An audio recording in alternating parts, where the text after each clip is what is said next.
Welcome to the Sailor Noob podcast, where a superfan and a noob talk about the original Sailor Moon episode by episode. I'm your host, Mikan Hana, joined by my co-host. I'm the co-host and the noob, Caliban, and I am Hottogo. To go. And we're a couple of magical people ready to Moon Eternal make up this episode.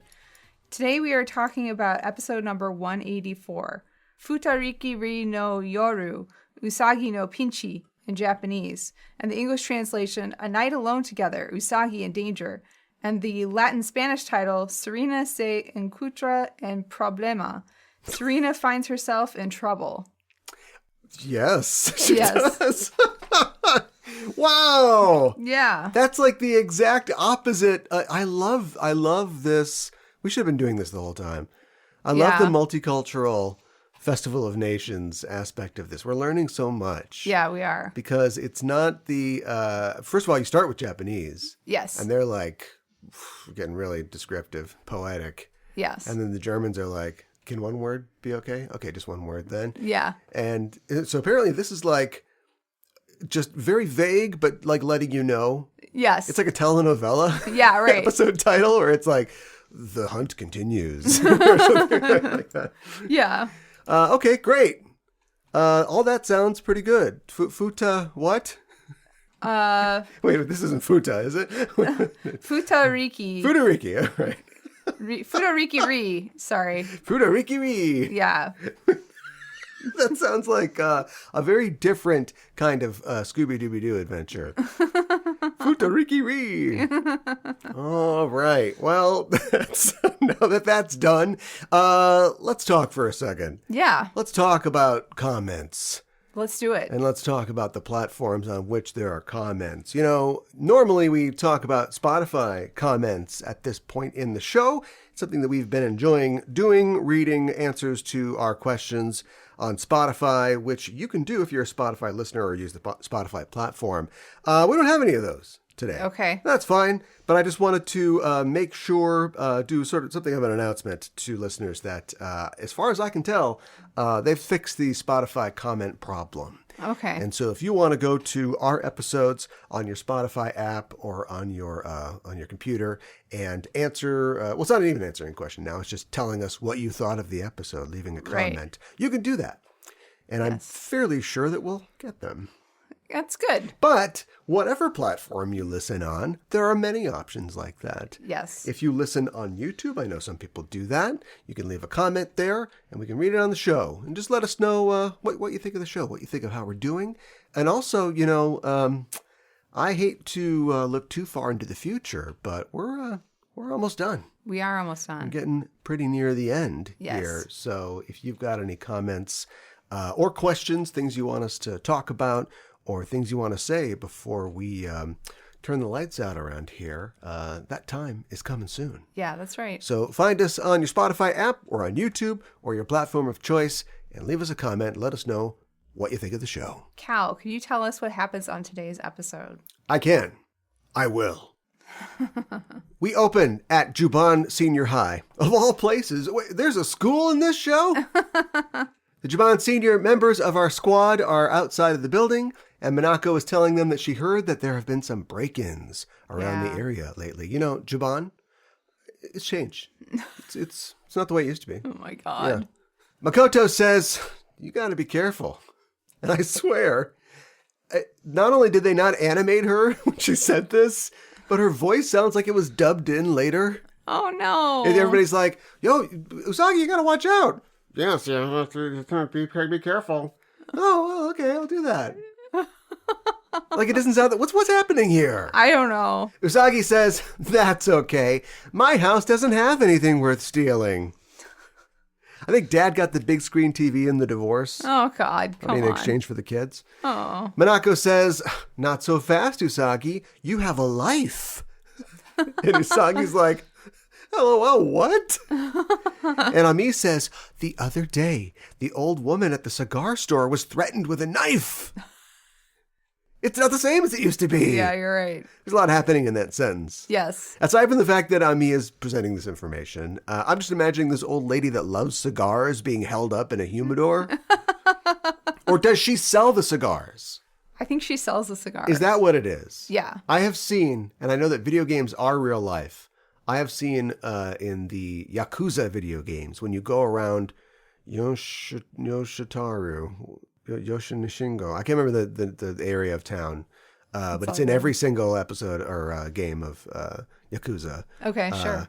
There's the little corner. It's like a booth almost. Sure. And it's just like there's just an old lady in there who's got cigarettes, maybe cigarellos or something like that. Sure, probably e-cigarette stuff now, right. too. So the guy pulls out the knife, and she just closes the plastic door, and she's like, all right. But anyway, it's not the same. Yeah. Well, Motoko actually gets some more lines here, and we see a sort of cartoon recreation, in a thought bubble, as she says, at night, you might hear voices in the kitchen, and the cartoon Usagi is confronted by a zombie. Oh my God. Say, didn't Makoto used to be a bit of a delinquent? Yes, she did.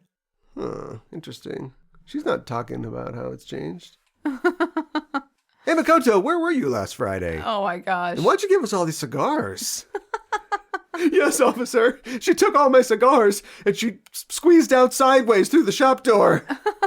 She was 6 feet tall and an E-cup, I think. Oh my gosh. Usagi is terrified at this idea, and Minako says, Usagi, you have a big family, right? Sometimes. Depending on the season. Yeah. Usagi says, yeah, but tonight I'm home alone all by myself. Mina says, oh my God, you're still so young. And she laughs as Ami says, Minako. Seiya arrives in his football uniform and says, I'll be your bodyguard. If a thief breaks in, I'll knock him out. With what? I know. A dance number? Whoa, we got Jean-Claude Man Dame over here. This is Jean-Claude Man Dame. Yeah, I get it. Sometimes he's a man, sometimes he's a Dame, but he's all Jean-Claude. He says, aren't I a nice guy? And Usagi says, yeah. I'm kind of getting into this. But Minako says, what? No!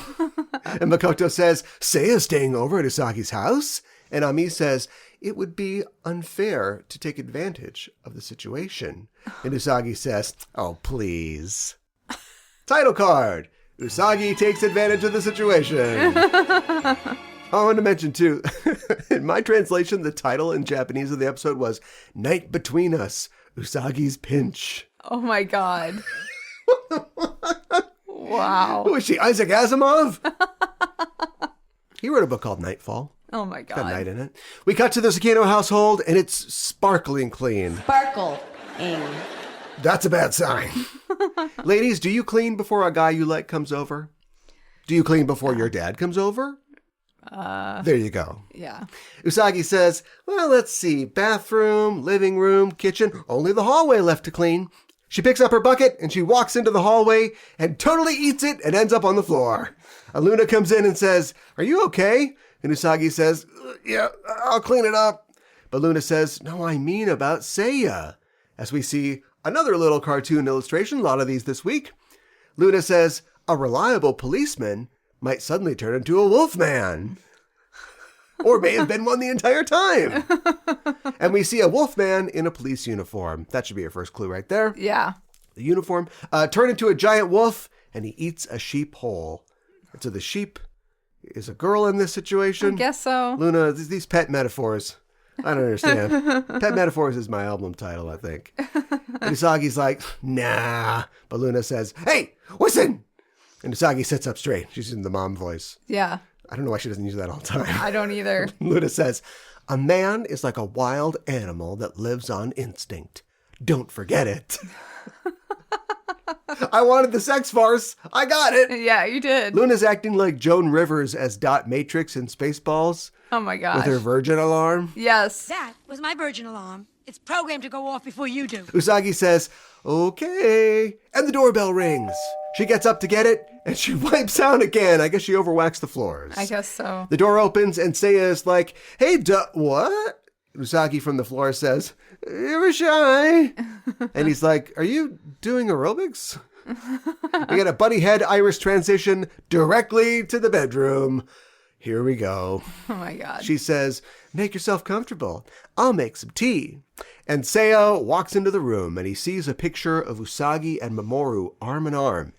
And he sees how happy Usagi is in this picture. Mm-hmm. And it makes him mad. Yeah. Wolfman. Oh my god. And he turns the picture down. Yes. That's the move. Yeah. Oh, ho, ho. You dirty dog, you dirty wolf. Oh my gosh. He says, don't make her so sad. You're talking to a picture. I know. Can I point something out? Yeah, go for it. I don't want to self-aggrandize too much. He's a literal werewolf. How many stickers do I get for this? Oh, you should get some stickers. You got one guy in a velvet cape Yeah. and another guy that transforms like a werewolf. Yeah. What are we doing here? Yeah. Twilight. We have our Jacob. Yes. Presumably Seiya has even less hair when he transforms, but it's academic. It's a hair-related transformation. Start with the ASMR section. Yes. All right. Gotta reach in. What'd you get that sticker for? Oh, I guess then a man was gonna turn into a werewolf in a overextended metaphor of Twilight. All right, I gotta make sure I don't grab their little skinny legs. I don't necessarily want a figure. We always know when it's a figure, remember? That's true. Yeah. So I'm gonna... We need to build a machine that just spits these out for us. Yeah, there you go. Okay, well, I think I got this one before. All right, here's the quiz for you, Sailor Scholar. What is this from what season? You would ask me that. I'm terrible at the compact names. I don't know. I will describe it to you and the listeners. It is a gold heart with red jewels all over it and a crescent moon in the middle of it. Yeah. And then that little scepter topper crown looking thing and golden wings. Crescent moon compact? No, that's not right. I think it's from season 4, but I don't know the names at all. I can't ever remember the names. It's either 4 or 3, I think. Oh, you know what? I think it might be 3. I think you're right about that. All right, well, But you see, between the two of us, we know them. That is a quote from Arthur Miller's The Crucible. My baby's blind! I'm going to put that on my phone because my Luna and Artie yin-yang sticker's coming off. oh You heard it here first. my gosh. Usagi comes in with some tea and some cake, and Luna peers in from the doorway. And Usagi says, do you want Shoto Keiki or Mont Blanc? And he says, whichever. And Usagi says, then I'll take the Shoto Keiki. Yeah. No, I can't do that. Seiya, it's not like you to be indecisive. And Seiya says, then I'll have both. And Usagi says, no! Be considerate or girls won't like you. Seiya says, fine, it doesn't matter if anybody else likes me. In fact, I'm singing for only one lady. And Usagi's like, huh? And Seiya says, we're always singing with all our might to get the attention of one lady in the galaxy. And in a vision, we see it the shadowy form of that woman. Usagi says, who is that woman? And she leans in. And from the door, Luna thinks, don't get so close to him. Young singer, the subject of schoolgirl fantasy. Seiya says, to be honest, I have something to say, just between us. And Luna's like, oh, this is bad. Seiya says, Dumpling, and we see him clutching his transformation item in his pocket. Yeah. At least, I think that's what he's doing. Yes. How far are we going to take this sex farce? This is like the scene in Batman where Bruce goes to Vicky's to confess that he's Batman, but she thinks he's trying to talk about his parents. Yeah. And he's like, a regular guy gets up in the morning, brushes his teeth, goes downstairs, has breakfast, goes to a job. No. Michael Keaton came out before you were born, but underrated Batman. Yeah, I Underrated agree. Bruce Wayne, for sure. Yeah, for sure. Although, would he look good in eyeliner? We don't know. He leans in further, and Usagi backs up and says, actually, this might be a bad idea. And he says, we promise not to keep secrets, right? And Usagi says, yeah, but I didn't mean for it to go farther than that. He leans in further and says, please, listen. And Usagi says, I can't! And wham! Seiya gets Shonokeki in his face. A tiny arm reaches up from behind Usagi. Chibi Chibi is here! And she says, Chibi Chibi, cake! Usagi grabs her as she struggles to eat the cake from his face. We cut. Steady, ladies. To Seiya in the shower. Oh my god. Washing off the cake. Yeah. Whatever you're into. Seiya thinks to himself, well, I lost my chance. Downstairs, the doorbell rings, and Chibi Chibi runs to the door, as Usagi follows, saying, don't open it without checking first. The door opens, and it's the squad, who are like, hi. And Usagi's like, hello? And Rei leans in and says, where? And Usagi's like, what? And Rei says, Seiya. And Usagi's like, oh. And Ami says, sorry, after I told everyone about you and Seiya, we all decided to come over.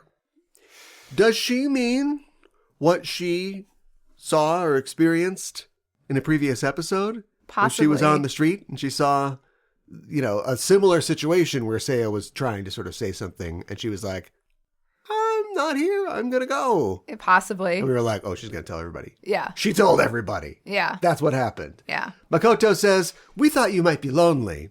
And Minako says, we'd never say a young man and a young woman by themselves would get into a dangerous situation. And everyone's like, you just said that. Usagi says, oh, you don't need to worry. And just then, Seiya comes out into the hall in a towel and says, hey, Dumpling, give me some clothes. Mine are all sticky. Working on a sex farce.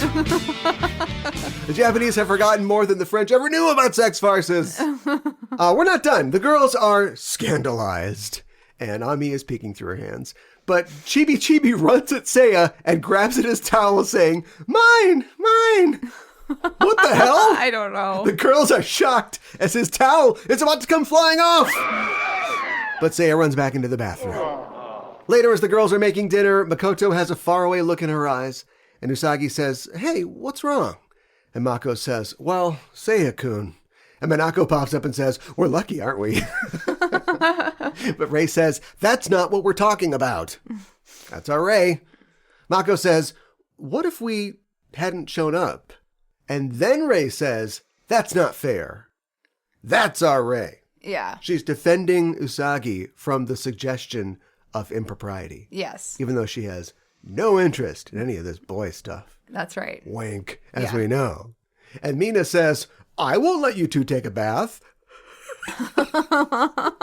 This kid in baths. I know. What happened to her? I don't know. What is it with baths? She got a nosebleed when she thought about Luna and Yaten having a bath. Nosebleeds that we've ever had in Sailor Moon. Yeah.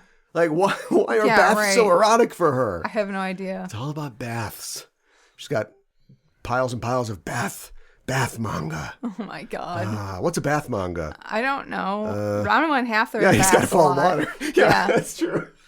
Yeah, how many times in Ranma 1/2 it's like, oh, we're so dirty, I guess we need to take a bath. A lot. Then it's like, okay, I got to take this bath very carefully. Can he, like, wet wipe, or how does it work? No. Just any kind of moisture? Yeah. So does he just... Well, it has to be water. Oh, okay, so he could use, like, an alcohol rub down or something? Probably. I use the powder. Really it's like a chemical shampoo. Uh-huh. He must smell terrible is the point I'm trying to make. That or... we got to watch this show. This would be our next podcast, let's say. Yeah. We're doing it for the next 20 years. He takes a shower, and then he gets out of the shower. He's a girl. Uh-huh. But then he rinses his hair, and he becomes a boy again. Sure. But he doesn't have anything to rinse. Well, I guess he's got kind of long hair. Yeah, he does have kind of long hair. We figured it out. Okay. Whew. Anyway, Usagi says, look, there's an explanation for this. And Ami says, everyone! Usagi must have an explanation. As she slowly, deliberately peels a carrot. Yeah. She says, let's keep this a secret for Memorial.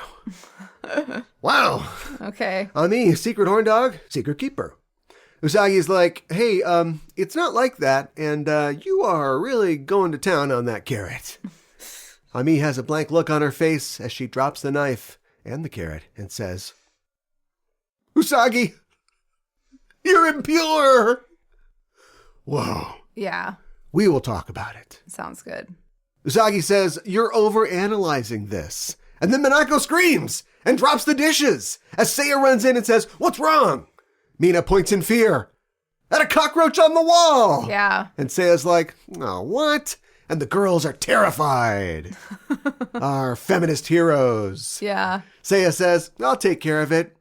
It's a good thing he's not Sailor Star Fighter, I guess. Why? Because she would also be terrified of this. According to the logic of this show. Fair enough. And he holds up a slipper, and the girls are like, no, no, no, as the roach comes flying at them, and everyone screams. And the screams match cut to a woman screaming on the television Yes. as a man brandishes a knife at her in an alley. Yes. This is a program. The man says, take my years of grudge. And watching the TV is Chibi Chibi, Yeah. who says, Chibi Chibi. Great babysitting, guys. Yeah, way to Why go. don't you flip over to HBO? I think Deadwood is on. I've got to see how much juice San Francisco suckers got. And Luna's right next to her as the screams continue Yeah. from the kitchen. And she says, yeah, I remember that I've seen this one before. The doorbell rings. Oh, great. It's probably Mr. Roper at this point. Chibi Chibi runs to answer it. The door opens, and it's Taiki and Yaten. Yes. Taiki says to Chibi Squared, good afternoon. Is Seiya here? It's the afternoon? Apparently. Why does she need Seiya around? Look out for the daytime bandits. Chibi Chibi says, here? And Minako says, Yaten, Taiki. The boys look to see the squad huddled in the kitchen door, covered in food. And Usagi says, you're shy. Whatever you're into. Later, the 8 of them are sitting at the dining room table playing another card game. I don't know. I think it's bridge. Maybe. There's I cards on have the no table idea. and they're doing discards and it seems like they're doing tricks. You know, they're trying to pick up tricks and stuff Yeah. like that. I don't really know bridge very well. I don't either. I'll spare you the details of the game, but suffice it to say that, we're sort of paired off and Rei seems to be getting along pretty well with Seiya. Uh-huh. And Ami seems to have a game-related psychic rapport with Taiki. Yes. Oh, and Ami plays a Joker again. Yeah, she does. Just like last week. Joker, you were supposed to take those out of the deck. Everyone else is like, all right, card sharps, take it easy. It's just a game. Yaten passes to Minako, who also passes. And he's like, you could have discarded. And Mina says, I'll discard them if you go on a date with me. And Yaten is like, give me those cards. And Mina's like, oh no. From the corner, Luna and Artemis watch this. And Luna says, it seems like I was too worried. And Artie says, 8 young men and women playing cards? It's so healthy, it's scary. Artie, you never played cards at my college. Oh, really? At my Christian college. Where the dorms were not co-ed, they were separate. And visiting hours were from 7 to 9 on Tuesdays and Fridays. Oh my gosh. A lot of card games were played in the lobbies of those dorms. And the passion that went into those card games of Snap and Get Up. Oh, the Speed. Ever play Speed? Yeah, I think so. In the lobby of a female-only dorm. I don't think I have. The for campus that of a much, Christian but- college. Yeah, right. On a dry seat in the house. Oh my gosh. Outside on the street, we see the hood open on a Toyota 2000 GT. Uh-oh. Yep. This is all we need. Speaking of cards, here's the wild cards. Is there going to be a bad guy this week? Maybe. Haruka and Michiru have broken down, and Haruka is about to call the repair shop, but Michiru recognizes that they're near the Sakino house. They have not been to the Sakino house. How do they far know as what the we know. Sakino house looks like? I don't know. What has been going on here? Haruka says, oh, you want to stop by and just kill some time? Maybe ratchet that sex farce up a couple notches. And Michiru says, I'm never bored when I'm with you. Ding dong goes the Sakino's doorbell, and when Usagi answers it, she sees Haruka and Michiru. Haruka says, hello, my kitten. Our car broke down and blah, blah, blah. You know the rest. So who's zooming who here? Haruka sees that Seiya is here, and the temperature drops a few degrees. Yeah. Seiya says, why are you here? And there's a tense pause. Before Michiru says, well, I'm not bored. We come back from the break to see the outers on the couch, 3 lights on a different couch, and the squad looking through a magazine. Haruka says to Seiya, You sure you don't need to go home? Whew, celebrities sure have a lot of free time. And Seiya says, I had a cancellation today. Bryan Singer's having his pool cleaned. Oh my god. And besides, I'm Usagi's bodyguard. And Haruka's like, oh, sure. And bodyguards bring their friends along to parties? And I heard that Brad Renfro already got that part. This is the 90s, you see. Yes. That this takes place in. Seiya says, what was that? Oh, and I'm reading for Iceman. You have to know a lot about the early career of Bryan Singer to get these jokes. This is the 90s when this all takes place here. Haruka says, it's more dangerous for her if you guys are here. And I love that Michiru is just sipping tea this whole time. Yeah. Looking back and forth. Yep. Speaking of tea, Yaten slams his down and says, you guys, we are not a part of whatever this is, okay? And Taiki's like, Yaten, just forget it. And Rei whispers to Usagi, hey, do these guys not like each other? See what I mean? She just doesn't care at all. Yeah. Usagi's like, actually, I heard Haruka doesn't like men. I love that she's just now getting this. Yeah, I know. This is some news for her to share. Yes. I think that she might be a lesbian. I haven't seen her with a guy before. Yaten says, that makes sense, doesn't it? And Haruka's like, don't believe everything you hear. And Michiru says, yeah, Haruka doesn't like popular men. Let me just throw this gasoline on the fire. What was this doing here?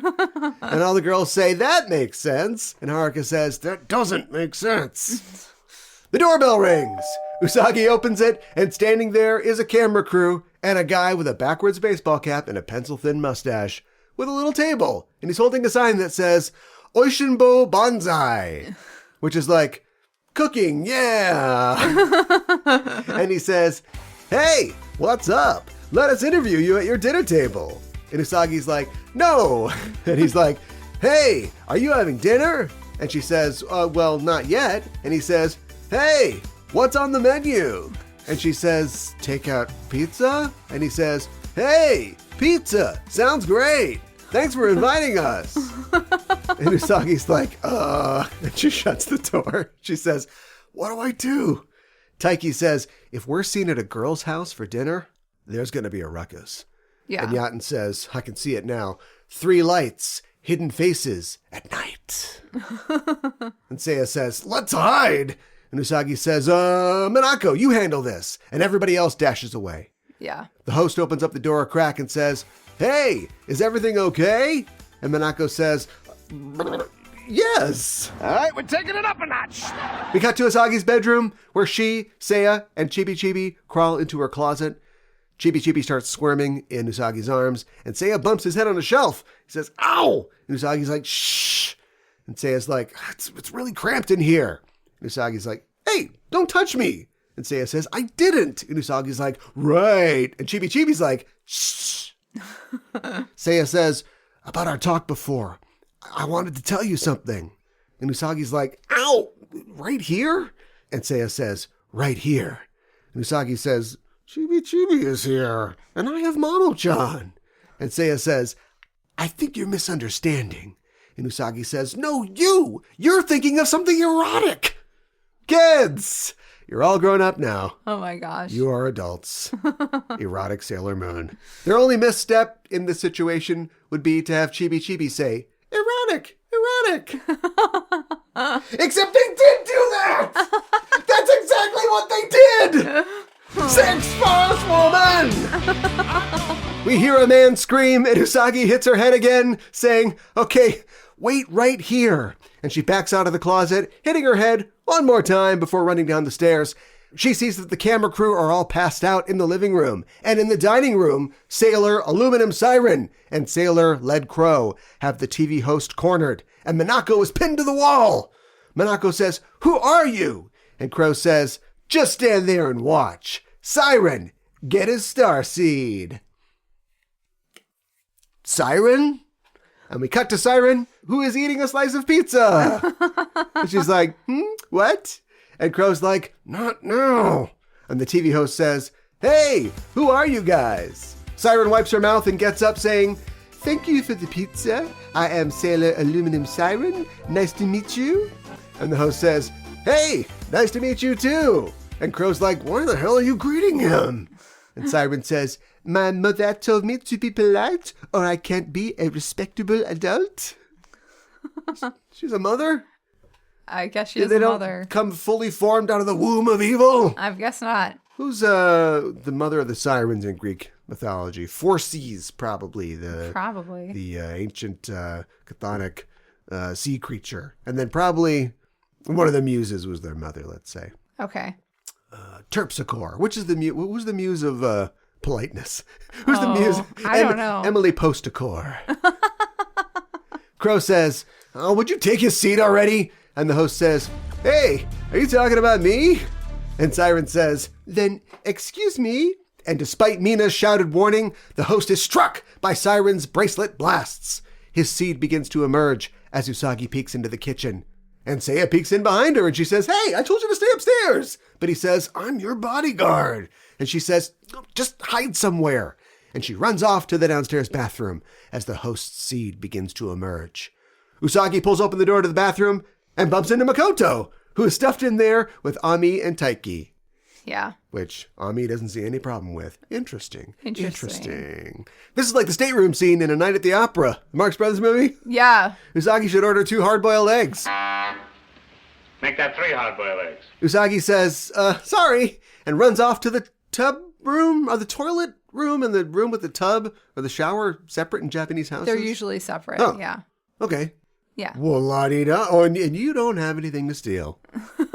What about your bidet? What if in Japan they're like, oh my God, they took everything, including the hole in the floor. Oh my God. She looks around the bathroom and she doesn't see anybody, so she says, Moon! But up from the tub pops Ray and Yaten. Yes. And Ray has a really embarrassed look on her face. Like she did not want to be seen getting out of a tub with Yaten. Yeah. Yaten's Especially if Minako's around. Yaten's fine with it, though. Yeah, of course. That's interesting. Usagi's like, occupied, sorry to bother you. And she runs out as we cut back to the dining room where the host's seed has turned completely black and the Animaniacs are again disappointed. Crow turns to Siren and says, oh, come on, are you really my rival? And Siren says, but you picked this person, Crow. Thou art the Animaniac. Crow says, it's really hard to make you look good when you're not doing anything. And Siren says, thank you for your thoughtfulness, Nuka ni kuji.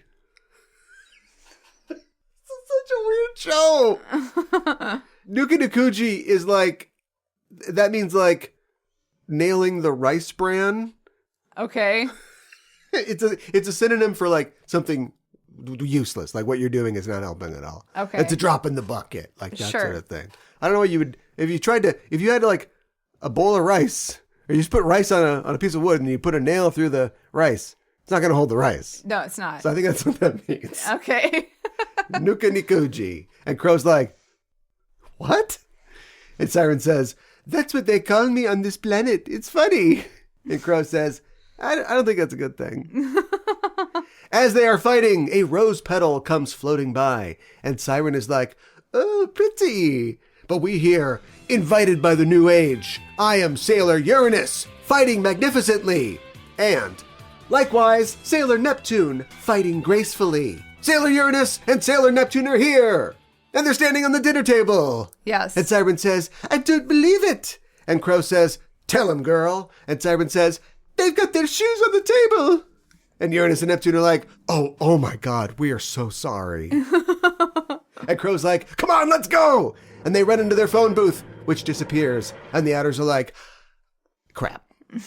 As they watch, the TV host begins to change. In the attic, Usagi huffs and puffs up the stairs. Looks good up here. Yeah. Swept all the straw out and it's like it never happened. Aww. And she's finally alone. She transforms into Eternal Sailor Moon. And in we call this a crosscut. Back in the dining room, the outers meet the transformed Sailor Sommelier. Yes. A green glass elf man in a tuxedo with tails and a cork sticking out of his head. Yes. He says, my dear guests, it's recommended you have red wine with meat. And he sprays red liquid at the outer senshi from the bottle he carries. Yes. They dodge the blast, and Neptune replies with a deep submerge. But the phage replies with "Itadakimasu" and contains the blast within his bottle, which I think is his hand. Is that right? His hand is just a bottle. Oh my gosh. Like the chick's mom in Drop Dead Gorgeous. Her hand is just a beer can. It's just a beer can. Yeah. It's just melted to a beer can. Yeah. He swirls the bottle around and says, a refreshing taste. For this aperitif, I suggest hors d'oeuvres. And he gestures at the still pinioned Minako. She's like, no. And he says, if memory serves, let's get together and help ourselves. And he opens his mouth wide, his tongue hanging out, and his neck stretches out like Mr. Fantastic. Yeah. And he heads straight for Minako. Stay away from her, you bastard! Just before he can chow down, we get Moon Tiara action! And an entire pizza smacks the phage upside his head and knocks him to the ground. Yes. Sailor Moon is here in 30 minutes or less. She says, you're making a mess in someone else's house. And you're trying to eat a pretty girl. And as she's talking, she's standing in the doorway of the kitchen, which is narrow. And one of her wingtips is sort of bent back, which is trying to fit in through the door. She says, the aftermath of all this clutter. And as she steps forward, her other wing sweeps a bunch of plates and jars to the floor. Yes. And she's like, ugh. She flattens herself against the wall and she inches into the room and she says, who do you think is going to clean all this? For love and justice, pretty soldier Sailor Moon. In the name of the moon, I'll punish you. But we hear, don't forget about us, Sailor Mars, Sailor Jupiter, and Sailor Mercury. Sommelier says, welcome to you all. Please make yourself comfortable in this small space. But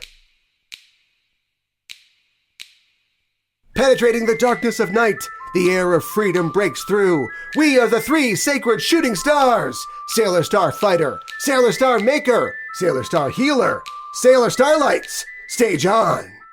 Sailor Uranus leans over and says, Sailor Moon, how big is this room? And she says, it's 12 mats, which is a Japanese unit. Yes. Like the tatami mat, I guess. Yes, exactly. What's your average tatami mat size? I don't know off the top of my head. Interesting. Not a Japanese contractor, I see.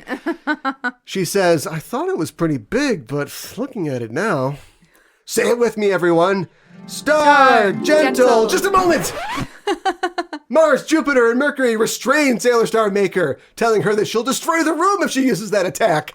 As the Starlights also try to free their comrade. Fighter says, let go. And Sommelier taps her on the shoulder like, excuse me. But she backhands him and says, shut up. We're busy. With her arms around Sailor Star Maker, Sailor Mercury says, now, Sailor Moon. Sailor Moon gives us the shtick, and Sailor Sommelier, with a thank you for treating me, becomes the TV host guy once more.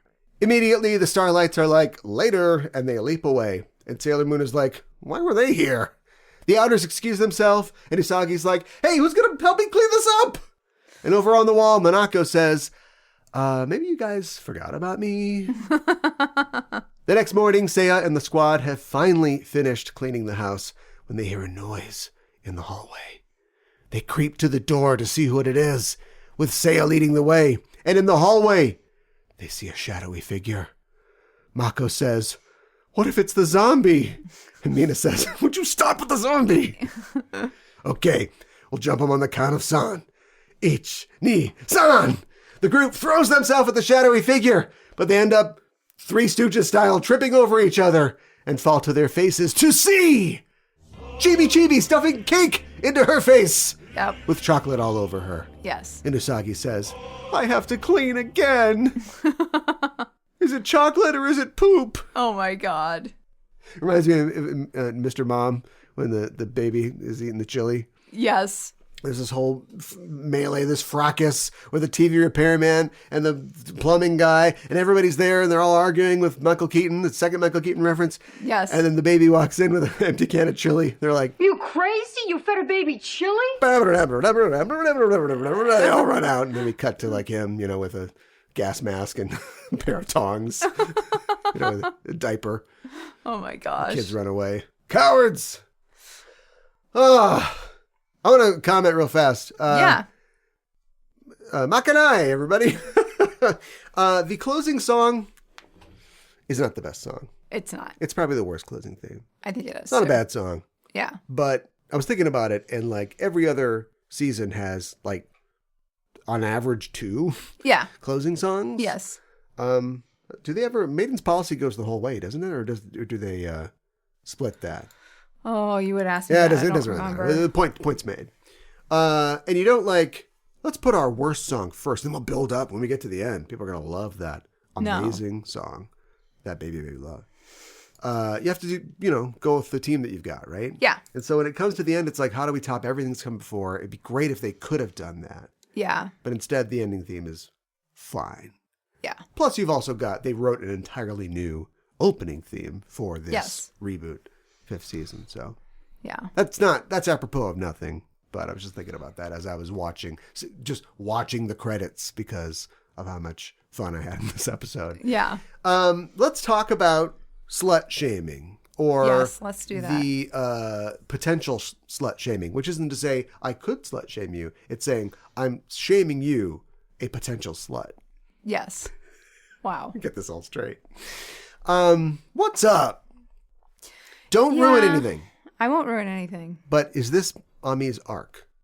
Or are they just taking all the girls have, when the episode's not about them, they're like 2.5 dimensional, right? Mm-hmm. We have to hit the bullet points on their character sheet. Yeah. And hers is prudish, but also there's like a little, she's like the one person who's like, you have a boyfriend. Yeah. She's saying, Usagi's saying that too. And I want to talk about that in a second. But she's the one who's like, she sees like, she's there when she's talking to Seiya, and she's like, what's going on here? Mm-hmm. And then we get in the situation where she's got a boy over at her house. Technically, he stays the night. Right. Of course, they all stay the night. Right. With Mr. Clean.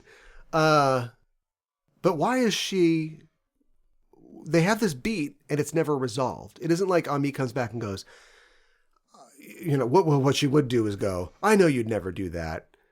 What she could do is saying, you can live your life however you want. I was wrong to judge you. Yeah, right. That would be the modern take. Yeah. The 90s take would be, I know you would never, I was wrong to think you would ever do something like that. Right. What's up?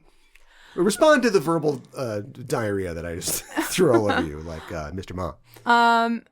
I don't know. I think that, like, if this was a cartoon geared towards guys, you wouldn't even hear the term impure. He'd just be, oh, you hentai, you're a pervert or something like that. Yeah, right. And I feel like we're shaming Usagi because she already has a boyfriend and she also has this guy over at her house. Yeah, but nobody's got a problem with that except me. Yeah. And so it would be one thing for if these girls, first of all, none of these people are real. But if the Senshi, the squad was real, I think that they would all, and you sat them down, they'd all be like, look, we're young and fun. It's boy time, right?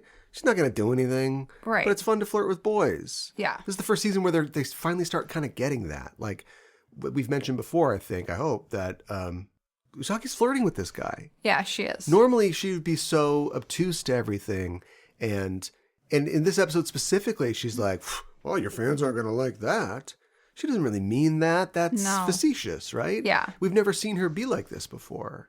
But she's becoming a woman. She's like this. She's becoming more mature. Yeah. And she's starting to get that, you can mess with people. You can mess with a boy that you like, right? Yeah, right. But not on me. She does not get this. No. Well, and I think it goes back to me being the secret horn dog. And I really do feel like that's true, even if that wasn't like intentional. Well, we see in real life that many people who are the most, who will castigate people that they see as impure are secret horn dogs. Yeah. And are repressing something. Maybe she's jealous of Usagi because Usagi already has a boyfriend and then she has this guy over too. Yeah. And I think that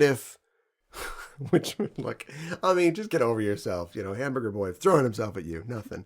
Yeah. But we know that we had that one episode where it was like, what's going on with Ami and Mamoru? Yeah, right. I've had a couple episodes where Mamoru's just innocent. I'm going to buy her car or whatever. Yeah, right. It's like Usagi's going crazy. But like if anybody else was going to try to be with Mamoru, if Usagi didn't exist, it'd probably be Ami. Probably. He wouldn't go for it. No, I don't think he would. That's not a type. But his type, Cocker Spaniel, blonde and throwing herself at his feet. So I just like, once again, that kind of rears its head. And if it was, a lot happens in this episode, like a lot, it's kind of set up and taken down, but some of it is sort of like set up, and we'll come back to this. Mm-hmm. So like, if this is written right, we have to have some kind of like knowing nod between Haruka and Seiya, near the end of this season. Right. Where like one saves the other, or something like that. And then they're like, you can't hear that, but I did there the was nod. a nod. I did the nod. Yeah. That the men, approving that men nod. give each other. Yeah. Or Haruka gives somebody. And so that I can see that's coming. I just wonder if the Ami thing is going to go anywhere, or if it's just, oh guys, writer's room, we forgot to shame a girl for being impure. Oh, we can have Ami do that, no problem. Oh my God. I know, and she's whittling that poor carrot to a nub. Which, show for kids. Yeah. So I don't think we can assume anything, but perfect phallic image. Yeah, you're right. Perfect. Oh my gosh. I am going to read into this. I am going to go farther than you did. Show, you brought it this far. Relax. I'll take it the rest of the way. Speaking of Usagi and her whole thing, we're going to just harp on this every episode until it resolves, aren't we? So I don't want to go too deep into this, but once again, we have what is actually going on here, is she really into him, or is she considering, dating him instead of Mamoru? And instead, what we get is a guy being the gas and the girl being the brakes. Yeah. Which is very traditional. And the problem is that Seiya we see some of his internal thoughts in life, but not a lot. Right. So we don't know. He is just the guy that's like, oh, you want some of this? I mean tea, or, he's the guy that's doing all the thing. And then she's the person that's being leaned on, sometimes literally. But unfortunately, we're not really seeing much into Usagi either. We don't know her. She says no, and no means no. Yeah.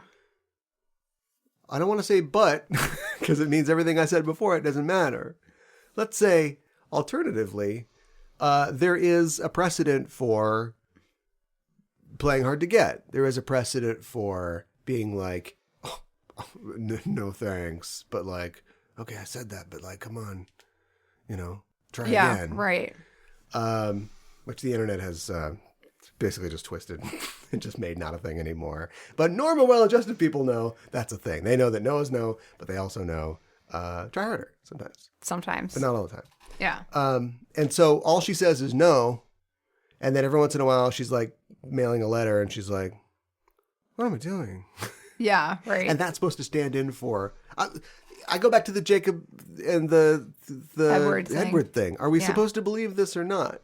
Because at this point, it works because it's farcical, and he does like her, but he's trying to tell her about, I'm Batman. Yeah. But it doesn't matter what he's trying to tell her. She thinks he's trying to say, let's get it on. Let's get together. Yeah. Yeah. And she says no. And there's no indication that she's saying, well, I don't know. Do you know what I mean? There's no that she's being coy. There's no indication of that. I think this show is capable of that level of subtlety. Yeah. But it's not employing it here. No, it's not. So I come away from this very funny sex farce thinking, I'm not mad at Seiya, but sad for Usagi, because she finds herself in a situation where a guy, as far as she can tell, keeps pressuring her to do something she doesn't want to do. Yeah, And I don't think that that's what the show wants us to come away with. I don't think it is either. Especially when it's trying to, I think, clumsily add the extra subtlety and element of one of her friends thinking she's already gone there and being upset over it. Yeah, right. So it's like, it's almost like just doing silly things with food for 4 years hasn't prepared you to tell the kind of stories that you're trying to tell now. Yeah, right. With a sex farce. Do you think that this is like needs to be more sophisticated, or do you think the show is capable of the kind of sophistication that we would need to pull off a more sane, I would say seinen. I mean josei, I guess. I think it's capable of pulling off a more josei type of thing. Yeah. I just feel like you were saying, it's not quite doing that. And instead it's making us all uncomfortable because we just feel like Usagi's being constantly pressured. Yeah. Yeah. For her to go to the VIP room with Seiya and be like, oh, he's so hot. Oh no, I shouldn't. Yeah. Oh, he's so dreamy. That'd be one thing. For her to be in the VIP room and doing the cringe away, one shoulder up, eyes shut tight, while she's like, I guess there's nothing I can do. It's like, that's it's not great. And it's not. And I know that they don't want to. I'm pretty sure they don't want to say that. I hope they don't want to say that. I hope they don't want to say that too. Yeah. And that's not a situation we want to see our heroine in. No, I want to see her kick his balls to the moon. Yeah, right. I'm going to transform in front of you. It seems like I'm revealing my secret identity, but you won't be around to tell anybody who I am. I kick your head off. Oh my gosh. Can I get some confirmation from you? Sure. Are the petals real? They must be real. I always thought that was just a shoujo thing, right? Yeah. But then Siren's like, ooh, a little petal. It's like, wait, they can make rose petals? Apparently they can. They transform? Apparently they can. What can't they do? That's part of their power. They can drive a super-powered sports car? Yeah. They can look good in flats? Yes. And they can create rose petals. That's right. Lesbian sex is weird.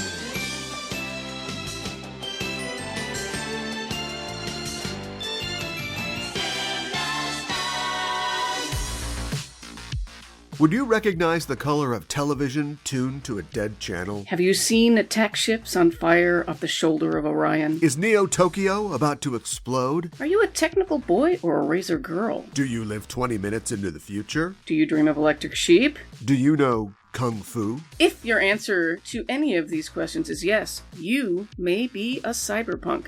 And your only hope is Mona Lisa Overpod. On each episode of Mona Lisa Overpod, we try to answer the question, what is cyberpunk?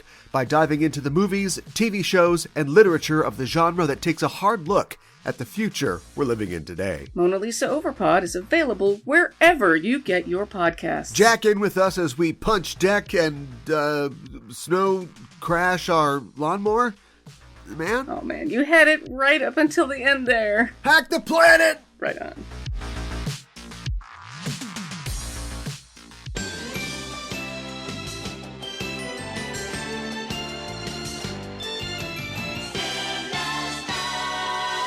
Today for Kyoro Kyoro Mirror, or Curiously Looking Around, we talk about elements of Japanese culture within the episode. We're going to be talking about reality TV in Japan. Oh my God. Yeah. I did not know that I wanted this until right now.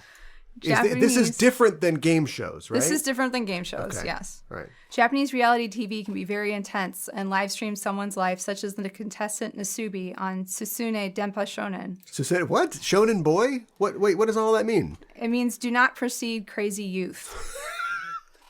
Okay. Good advice. Yes. Ultimately. Yes. Okay.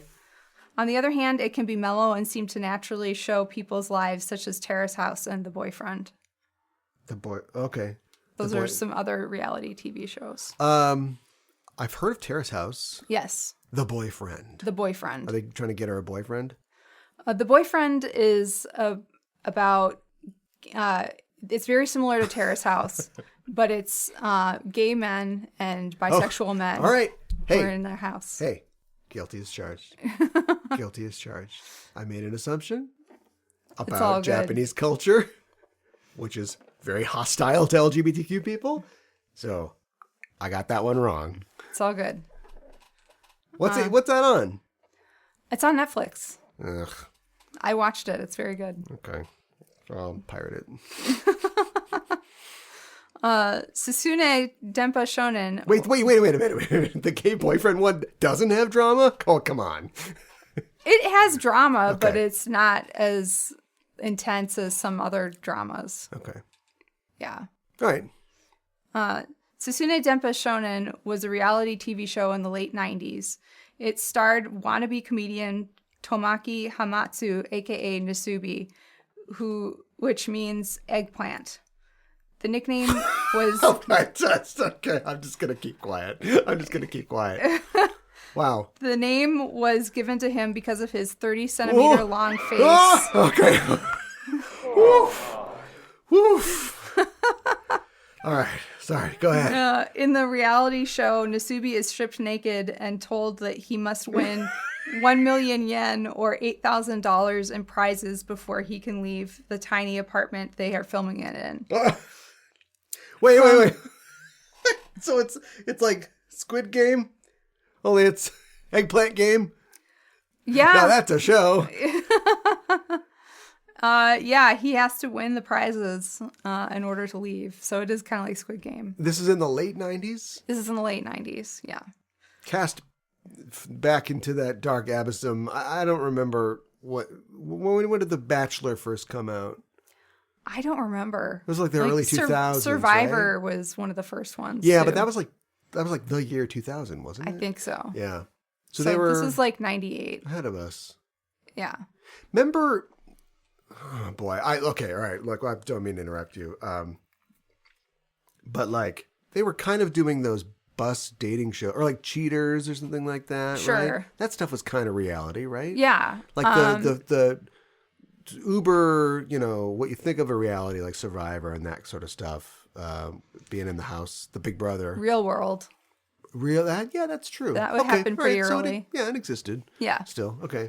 Still, they're ahead of the game. Apparently, they already knew what the eggplant emoji was for. So. Yeah, well. They're doing a thing. I think they're doing They're a thing. doing a thing. They are.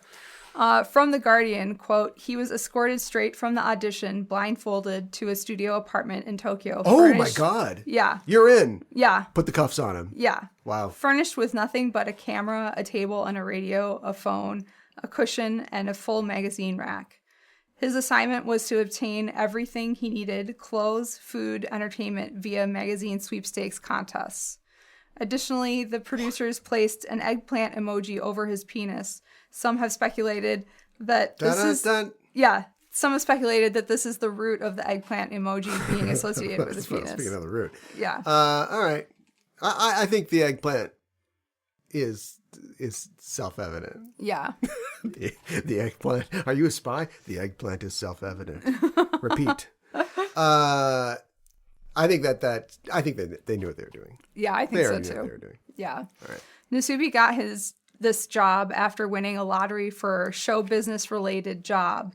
Nasubi started with nothing, including no clothes, was cut off from outside communication and broadcasting, and had nothing to keep him company except the magazines he combed through for sweepstakes entry forms. So he's got to mail them in. Yes. So he sees like, oh, wow, Nutrilife system or whatever. And then he fills it out and a slot opens in the door and his lunch comes in. And then he actually can only eat what he wins. But how does he? It takes 4 to 6 weeks to get anything. Yeah. I think they fed him crackers. Okay. At the beginning. Okay, yeah, that's what I'm saying. Before he had anything. So yeah, like metal tray with saltines comes in. Yeah, right. Put the envelope on the tray when you're done. After spending 335 days to reach Hamatsu's target, he set the Guinness World Records for the longest time survived on competition winnings. Huh. Nasubi lived in front of the camera with only the possessions he won via the sweepstakes, saved from basic utilities such as running water, heating, and electricity. So he had those. 17 million viewers a week at its peak, starring an unwitting Nasubi who claims in the contestant, which is a documentary about him. Okay. That he was told none of the footage would go to air. What? What?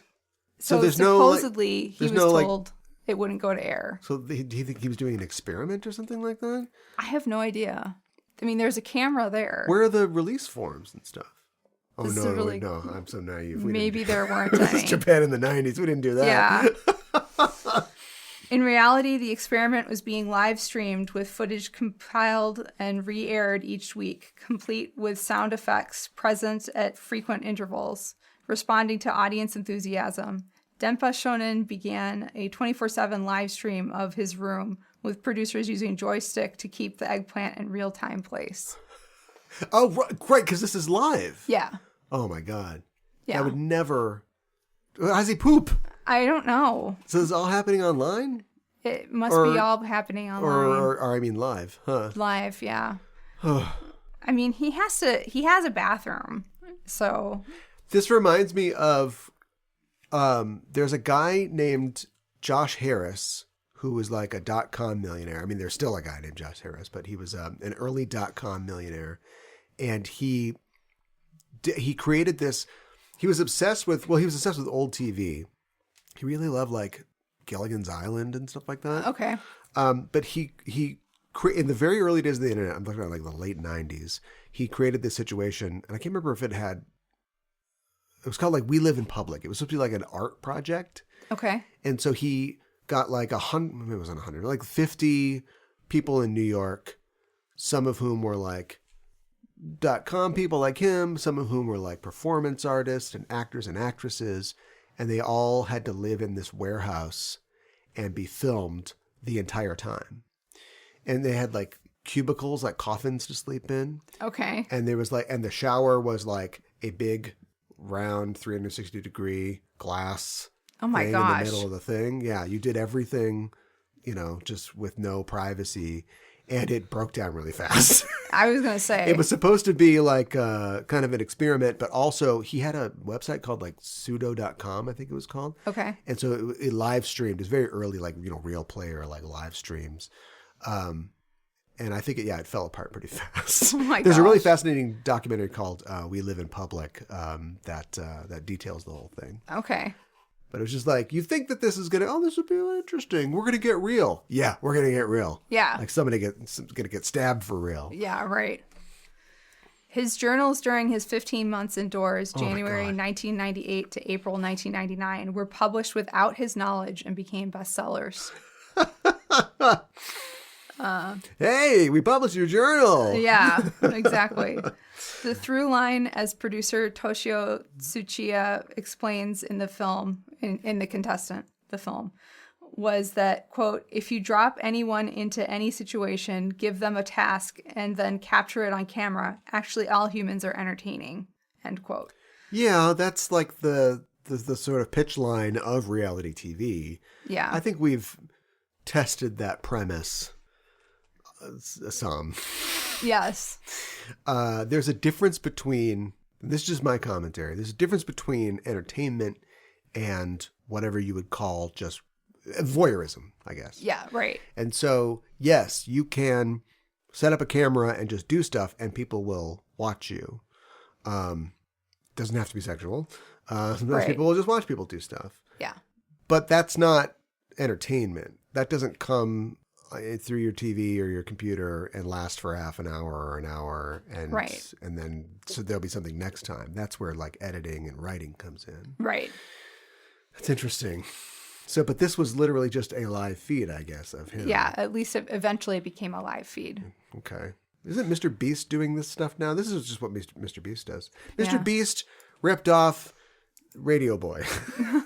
I said it.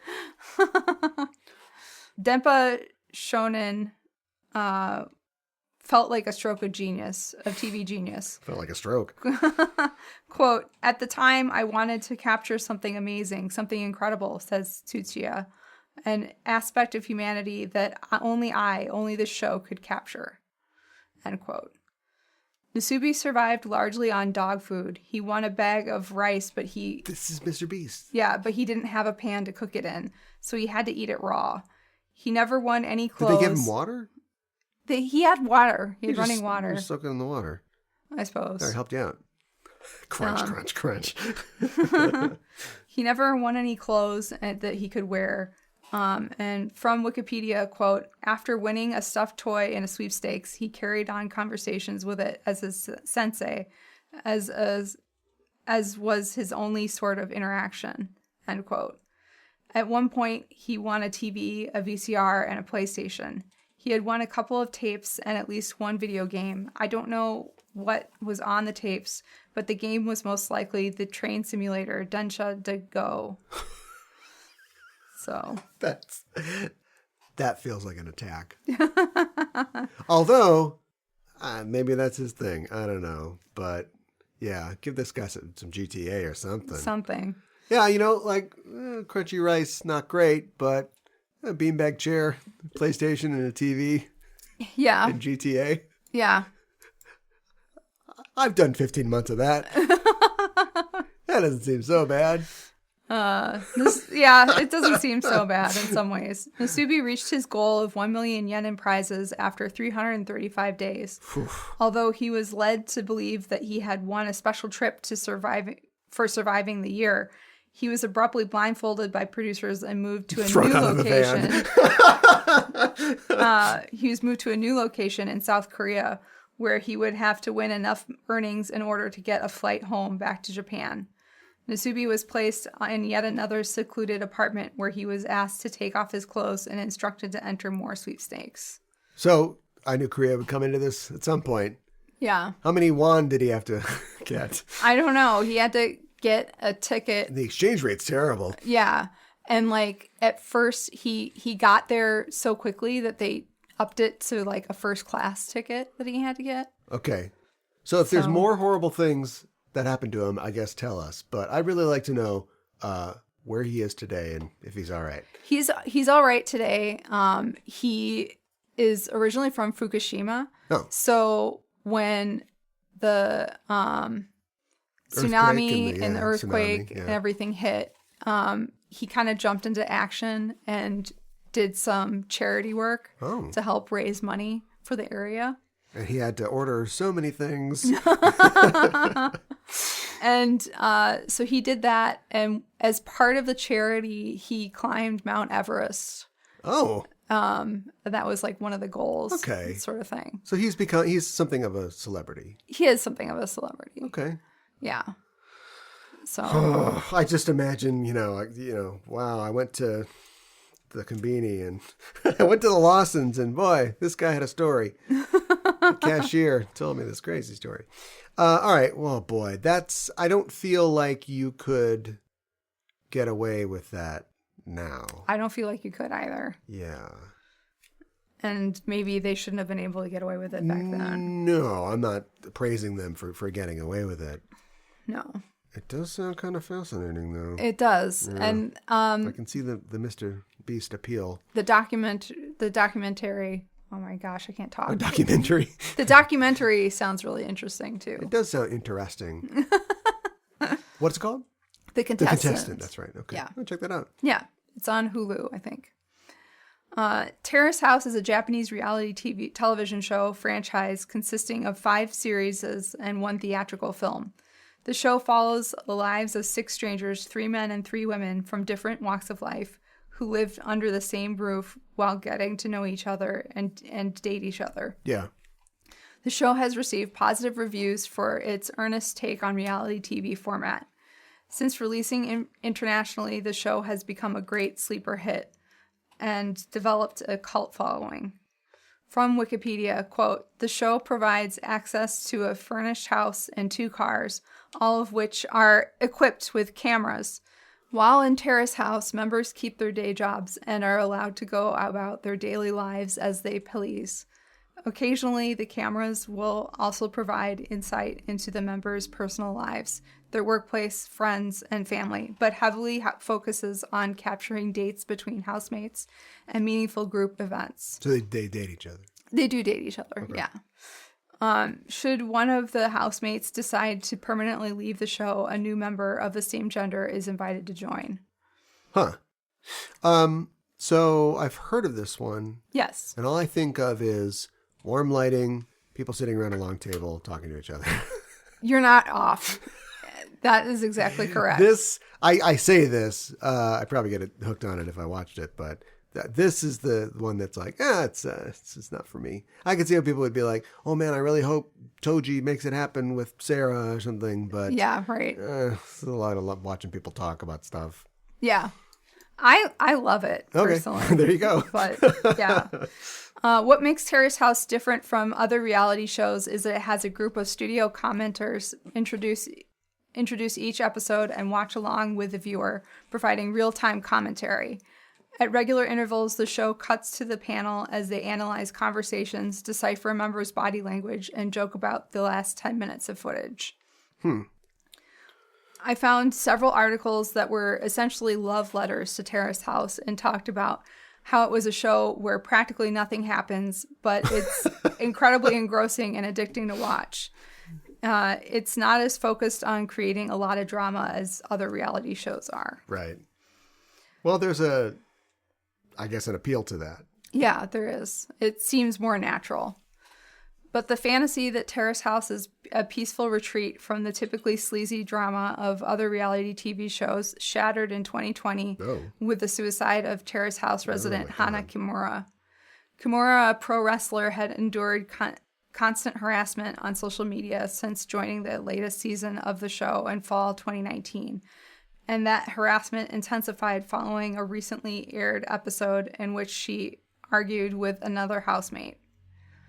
Kimura's death brought swift reactions. Members of the Japanese legislature vowed to enact cyberbullying laws in response, while producers of Terrace House quickly canceled the rest of the 2020 season.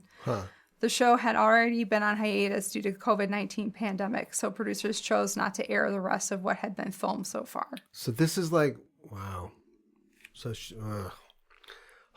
okay. I mean, there's nothing, I guess the conscientious thing to do is to do what they did and just stop it. Yeah. But it's nothing to do with the show. It's like the people's reaction to it or the trolls online. I know. But I feel like they felt like the best thing to do was to just pull it. Ugh. From Vox, quote, on March 31st, an episode of Terrace House aired in Japan in which cast member and resident Hana Kimura got mad at a fellow housemate for accidentally washing her expensive wrestling costumes, worth several $1,000s of great sentimental value to her. Her frustration was not just about the monetary damages, although Kimura did argue that the housemate relied too heavily on others for money he had no intention of paying back. But the greater subtext of the conversation is that Kimura feels her identity as a professional wrestler isn't being taken seriously or respected. End quote. Wow. So, yeah, really frustrating. And she's understandably upset. So it's really unfortunate that people were cyberbullying her. Yeah, I mean, that seems to be the deciding factor here, the cause of the tragedy. Yeah. Joke here? I don't have one. I don't have one either. That's a shame. It's funny how, it's funny how, not funny, unfortunately, how you can get invested in something like this. Yeah. And it's, I was talking before about like drama or fictional drama, versus, or edited drama versus rubbernecking or voyeurism. Yeah. And the way that a show like this can lean into that, because ostensibly, there's the competitive aspect of, I don't think I've ever watched, I think I watched the very first one, The Bachelor. Okay, sure. And how it's like, it's a game show, and so you're kind of playing to win, but also you're kind of just putting yourself out there, like me the best. Yeah, right. But this is literally, I'm sure they weren't instructed to do anything. It's just if they hit it off, then they hit it off. Yeah, right. And so you're seeing, I suppose, if they have a successful relationship, you're seeing that form, and you're seeing, I mean, that's literally what we try to replicate. Yeah. With drama, right? Right. So I can see the appeal. It reminds me of, I'm not trying to make it about me, but I'm just personalizing it. I went on a trip to the Florida Keys in college. Sure. We had a marine biology class, which, no offense to my teacher, who I really did like. I'm not saying we didn't learn anything, but the class was essentially just 12 weeks of an excuse to go on a 2-week trip to the Florida Keys. Okay, sure. Which we paid for and everything. Yeah. And so we learned about all the fish, and then we went down, and it was like me and, maybe 7 other people, and we really did get to know each other really well. Sure. And we really bonded. And most nights we went out and did a lot of scuba diving and did a lot of like studying, the aquatic creatures down there. And then we had to come back at the end of the day and write down all our impressions because we had to put it all into like a report, sort of. That was like the one bit of homework that we actually had to do for the class. And so we were in this campground in the Keys, and every night was just, and this is not, remember, this was like a Christian school. So it wasn't like, done with the snorkeling, it's Miller time. Yeah, right. We didn't have any of that. So it was just like, until late in the night, we just sat up around this long picnic table with the hissing of this Coleman lantern. Very Terrace House-esque. Yes, right. And just, talked about not only what we saw, but like our experiences. And of course, we're all young and kind of sheltered. So we're like out somewhere, for the first time in our lives. And just, it was like a really great experience. Sure. And so, yeah, I mean, nowadays, if I was in that situation, I would think, let's film this whole thing. I absolutely would have thought of that. That didn't really exist back then. So we didn't do that. But yeah, I mean, I guess I can see the appeal. It's just sad that there has to be this tragedy attached to it. I agree. It is sad. For the very viewers that it was supposed to be entertaining. Yeah, right. Exactly. Just wreck everything. No, I know. The Boyfriend is a Japanese reality dating show on Netflix, and it is the nation's first same-sex dating program. It premiered on July 9th, 2024. The Boyfriend is essentially Terrace House, except with gay and bisexual men. Okay. They even have the panel of commentators, one of whom is a commentator on Terrace House as well. Oh, okay. The show initially features a cast of 6 Japanese and East Asian men who identify as gay or bisexual living together in a house called the Green Room. 3 more cast members are added as the show progresses. Each day, one cast member is selected by the show's unseen producers to run a coffee truck. That cast member may select one other participant to run the truck with them that day. Huh. The coffee truck allows the participants to deepen the relationship without interference from the rest of the cast. Yeah, you're together. Yeah. It's like the banana stand. Yeah, right. I gotta get real close. That's right. Other casts who remain at the Green Room and maintain the house relax or socialize. Periodically, the casts are allowed to indicate who they would like to take on a more conventional date. Each participant gets only one vote, and only mutual matches get to go on the date. The show is not a competition, and thus no participants are eliminated. Okay, so they have to match. They have to match. It's not like, I gotta go on a date with Randy. Great. No. Okay. No, they don't make people do that. Japanese reality TV runs the gamut of being super intense 24/7 live feed of a naked guy to the chill vibes of Terrace House and The Boyfriend. Terrace House revealed itself to not be as chill as it appeared with the death of Hana Kimura, which was really unfortunate and should never have happened. Cyberbullying is a real issue and needs to be addressed by producers of reality TV. The Boyfriend, which is really new, I assume. It is. It just came out this summer. Yeah, so not much to say about that yet, but that sounds really interesting. It's really good. I really enjoyed it. People don't, and the coffee, is it just like a coffee truck or something like that? Yeah. Okay. It's like a food truck, except they just sell coffee Sure. and like cookies. And but nobody who buys the coffee that knows that this is part of a... I don't think so. Okay, because we know how the consent works in Japan. Yeah. We just film people, it's fine. So that's interesting. So it's not like... it's just like in between serving coffee, they're just like talking about stuff. And, yeah. See, that sounds to me, and again, I don't really watch reality TV, but that sounds like a Laguna Beach. Is that one? Yeah, that's an actual TV show. Oh, that's a drama. Yeah. It sounds like The Hills. Yeah. Or whatever. Yeah, right. Is that right? That's one? That's one of them. Okay. Yeah. I don't know I'm any pretty of this sure. Just on the fringes of this stuff. But where it's like, oh, we're obviously we chose to be here, and obviously we're not like fighting for a can of cream corn or something like that. Right. We're well off, but it's following their struggles, and then it's like, oh boy, I just got back from work, and now we're going to talk about something over drinks or something. Right. It's a little more just a push, and it could be like a fictional show. You could see a show like that where it's just the people doing stuff. Yeah, for Only sure. funny. Yeah, right. In Jerry's apartment. Oh, you won't believe this guy at work. The worst. And you've seen all these?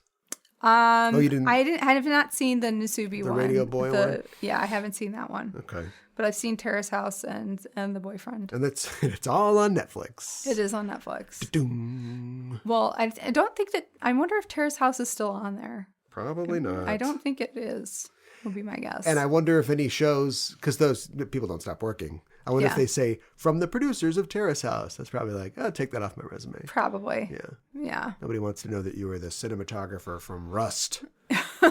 No, nobody wants to know that. Yeah. All right. Yeah. The rest of the show will be funny. Yes. Ichidakimasu with Usagi. What did Usagi eat in this episode? Usagi makes tea for her and Seiya. For the tea, Usagi has shorto keiki and Mont Blanc. Mont Blanc chestnut. Yes. Yeah. Correct.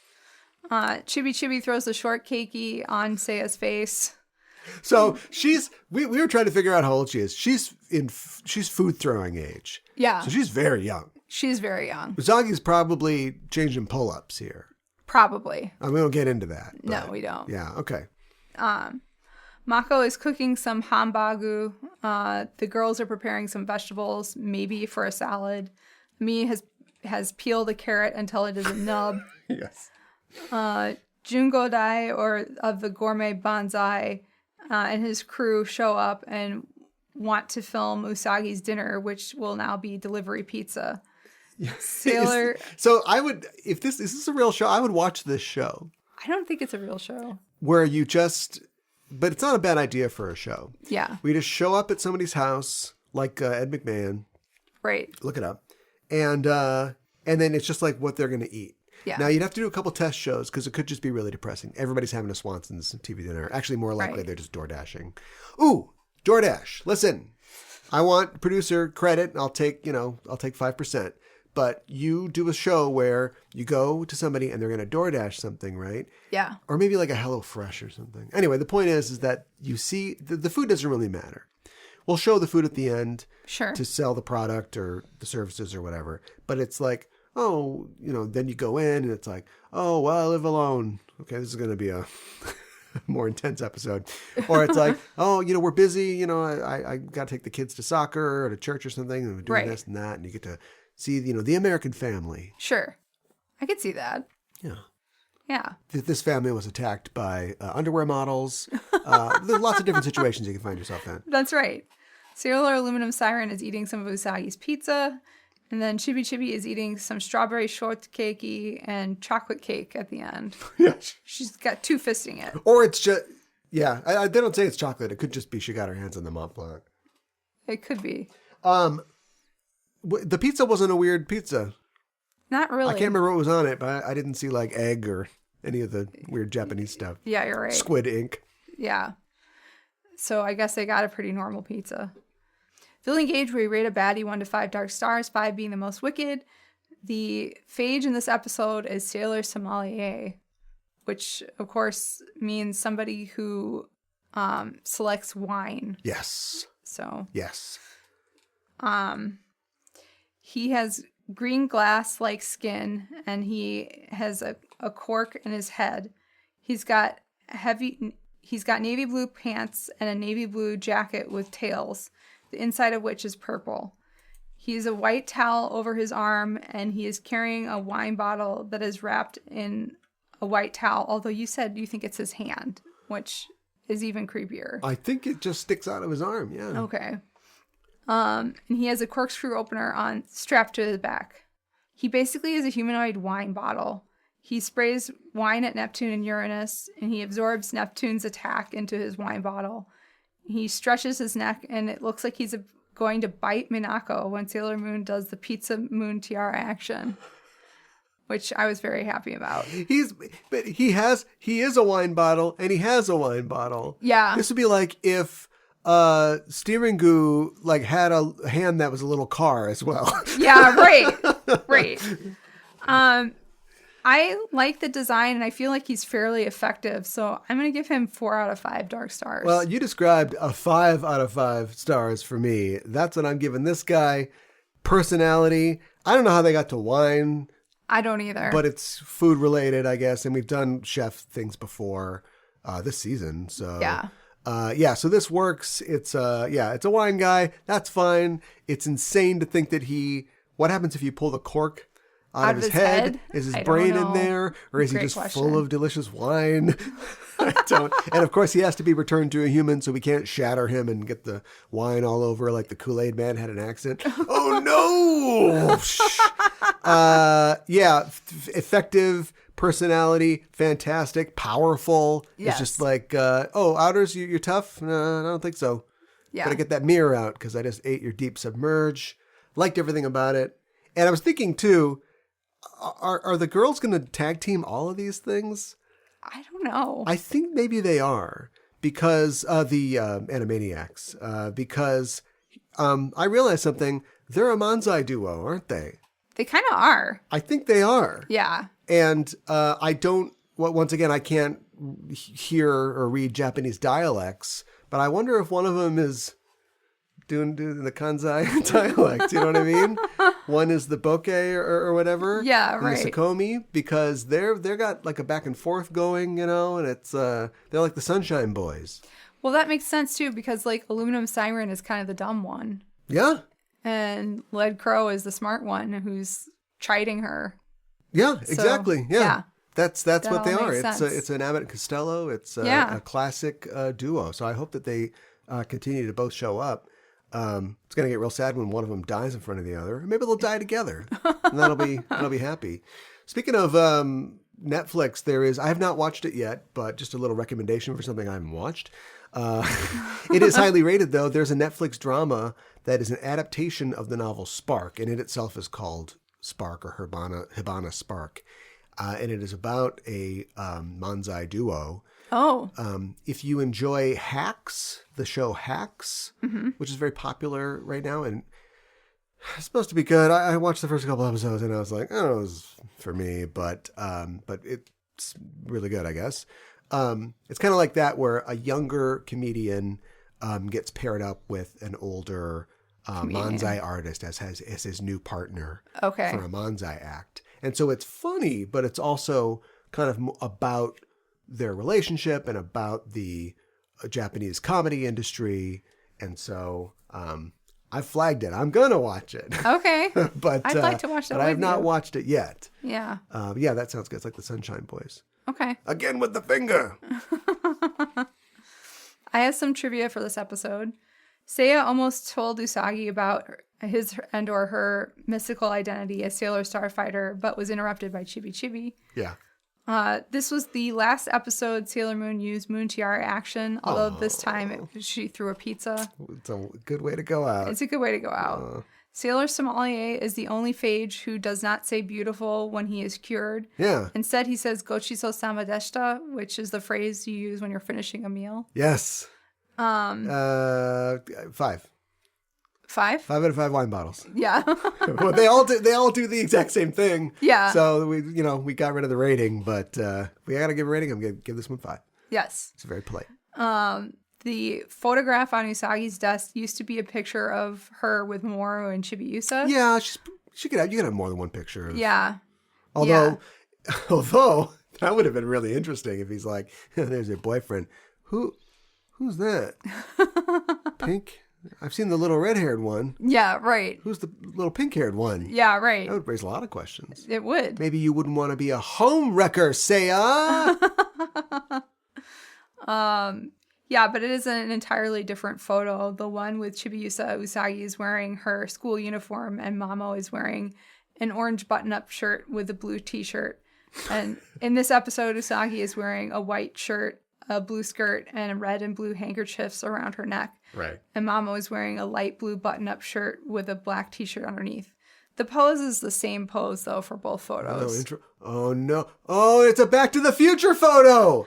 That's what people were trying to say. Maybe it was a Back to the Future photo. Oh, and then slowly a red-haired girl fades in as Mamoru disappears. Interesting. Yes. So now we're up to our rating. I don't like how Luna says that men are just animals and run on instinct. Yeah. But it's fun.